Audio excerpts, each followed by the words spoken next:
I'm with Robert Varden. He heads the CFI, the Certified Floor Covering Installers. We are at the Carpet One convention in Phoenix. And Robert, how are you? Doing great, Dave. How about yourself? Okay, I think the last time we talked was at the Installation Summit, and I'm sure everything is solved by now. Only in our dreams, Dave. Only in our dreams. Well, I can remember one of the comments made there by somebody who was almost my age, that we've been talking about this same thing for the last 20, 30 years. Do you see the wheels moving any faster now than they did any time over the last 20 or 30 years? It's different, though. It seems like 20 or 30 years ago, there was definitely an installer issue, but I think it was more surrounding training than it was lack of people. Right now, what we're facing is both. We're facing that the installers in the field, retailers are so desperate at keeping them in the field, they're not taking them out of the field to get the proper training that they need. And of course, the double-edged sword is this flip side of that is we have lost so many just to retiring, moving on to something else, that we are in desperate need of new people in the industry just as installers to be home.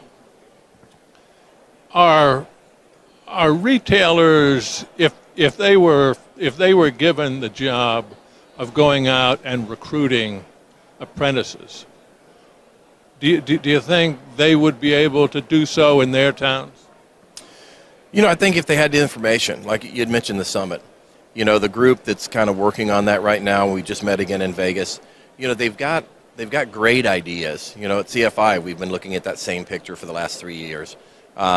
So we've got the ideas, we think we've got the methods, we think we've got the ways. I think it's just now, whether it be a retailer, whether it be the summit, whether it be the WFCA, but we've got to get individuals that are designated to go out and initiate all the things we keep talking about. If not, we're going to be talking about them in another 10 years, and it's going to be worse.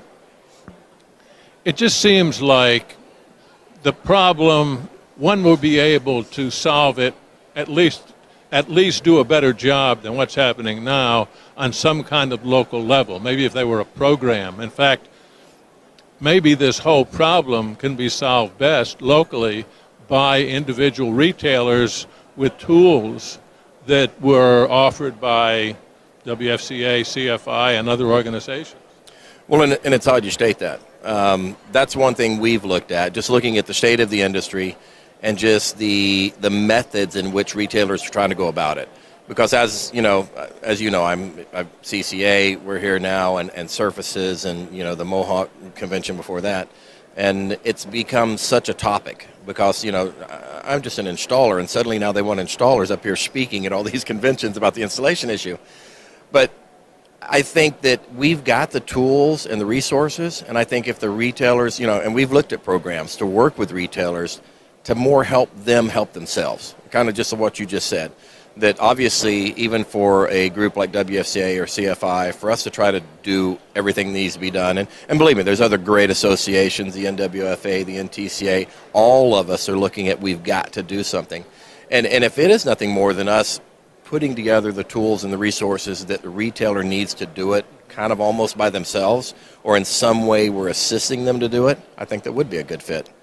I just had a conversation with Eric Demery, the president of Carpet One. We were talking about digital marketing, and I was talking about the early adopters versus the late adopters, and he said, I divide it into a third, and a third, which I'm sure it's that way in every case, and I'm wondering a goal of, say, 1/3 of the retailers out there taking the bull by the horns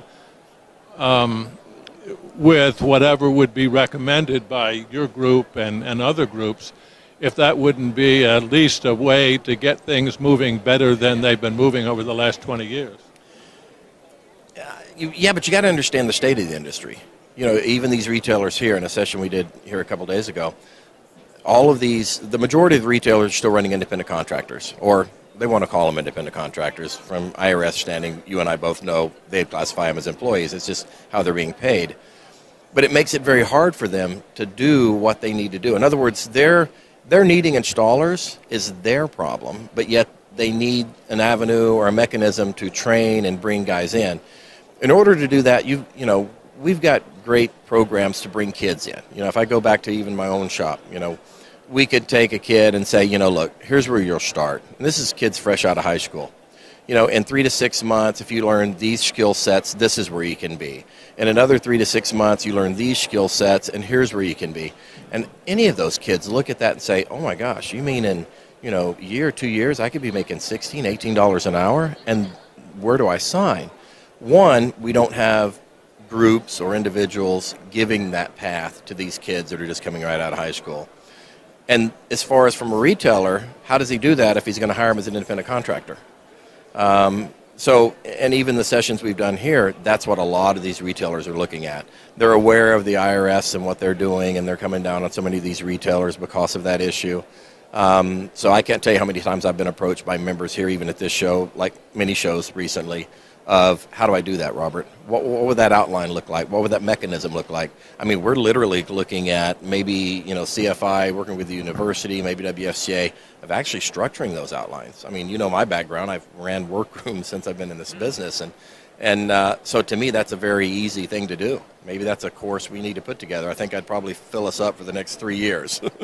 Well, it's interesting, and it's good to hear that there are lots of potential solutions, because I think need to look at everything. Would our retailers, do you think, resign to the fact that however this is going to work out, they're going to have to make an investment in this? It's going to cost them money. It will up front, but I'm a firm believer in it will pay them in return. I've probably said this too in an interview before. I think eventually this industry might see how the automotive industry has changed over the last 20 years. I think a lot of retailers are missing out on another revenue generating, from the back door, from the installation piece. Because I've said, as an independent contractor, I basically was that subcontractor working for these retailers, working for those dealers. And I had to duplicate everything that they already had. I had to get my own warehouse. I had my own forklift. I had a young lady that ran my office. I had a guy that cleaned my warehouse. And my guys, of course, were all employees. So that is what they would be doing, turning the guys into employees. And I know too many buddies of mine that are also independent contractors who are doing the same thing. And once they're running anywhere from 8 to 10 to 12 guys, in most cases, those guys that own those workrooms, they're bringing home 6 figures, and they're not installing. They're managing that workforce. So again, why isn't other retailers doing? Now, granted, that conversion, it is going to cost them a little bit up front. It's also going to be something where the independent contractors, that they're subcontractors that are working for them right now, it's a very hard sell to get them to convert. They've got to have a way of sitting that independent down and communicating where he's really at. I mean, I hate to say it because, again, I'm an installer and I always will be an installer at heart, but most installers in the field today don't truly have a concept of how much money they're really making. I've had too many friends in this industry as an independent contractor for years that pretty soon the IRS is chasing them down because they weren't paying their taxes and they don't carry all the insurances they should and they don't have the benefits they should. But when it comes right down to it, and I too was in a boat very similar many, many years ago, and I remember the first time someone offered me a job, it was actually a very large contractor that wanted me to run their labor for them and help set up labor around the country. And I thought, wow, but I'm only going to make that as a salary. I make so much more than that now. But once I realized and I put a number to it, I was better off. And getting a check from the IRS every year instead of having to cut them one, that was a pretty nice deal. What a concept. I know. Do you see a potential solution to this, having workrooms set up on a regional basis? Obviously, that wouldn't work everywhere, but would that be where a retailer calls up and say, hey, can you send me another crew today? I for probably the last year, maybe 2, I've always envisioned that's where we're going to be. I think in 10 years from now, most retailers are going to be sending their jobs to a large installation house. Maybe they keep a couple of guys in-house to cover small stuff and do repairs and things like that. But I think it's inevitable. I think this industry is going to go one of 2 directions for most retailers. They're going to bring everyone in-house, or they're going to have to end up with a large, one that the IRS would actually classify as an independent contractor. And I hate to say it, especially at this convention, but if you look at, the big box stores, You look at Depot. They've been going that direction for the last 10 years, and they've done pretty good now at solidifying that model. The other boxes are looking at doing the same. Service is really the element that keeps an independent retailer in business. And the major part of service is installation. So when that installer walks out, the customer is happy and they're happy with him.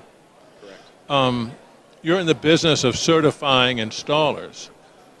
What about having retailers tout that fact on their website, in their advertising, in face-to-face conversations with customers?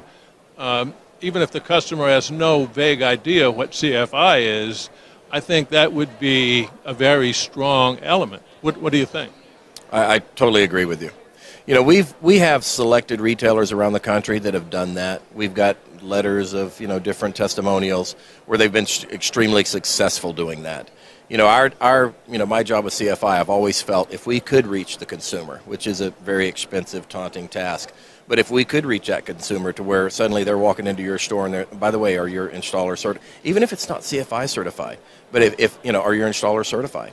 At least that means that they've gone through some type of a formal training, and the consumer wants to know that. Well, maybe the way to reach the consumer is through the retailer. It'd be a great way to do it. I mean, at least it's a good place to start. Absolutely. So perhaps next time we talk, that might be a program you guys launch. Very well could be. Well, I mean, you're obviously connected to the right folks. We are. Well, my hat's off to you, Robert, for spending time and working so hard on this situation, which I know doesn't bring instant reward. And hang in there, and congratulations. Thank you very much, Dave. I appreciate very much your time. You bet. Thank you. We've been talking with Robert Varden. He is the president of the CRI. We are at CFI, by the way. He is. We're talking with Robert Varden. He is the president of the CFI, and we're at the Carpet One convention in Phoenix. And this is Talk Floor TV.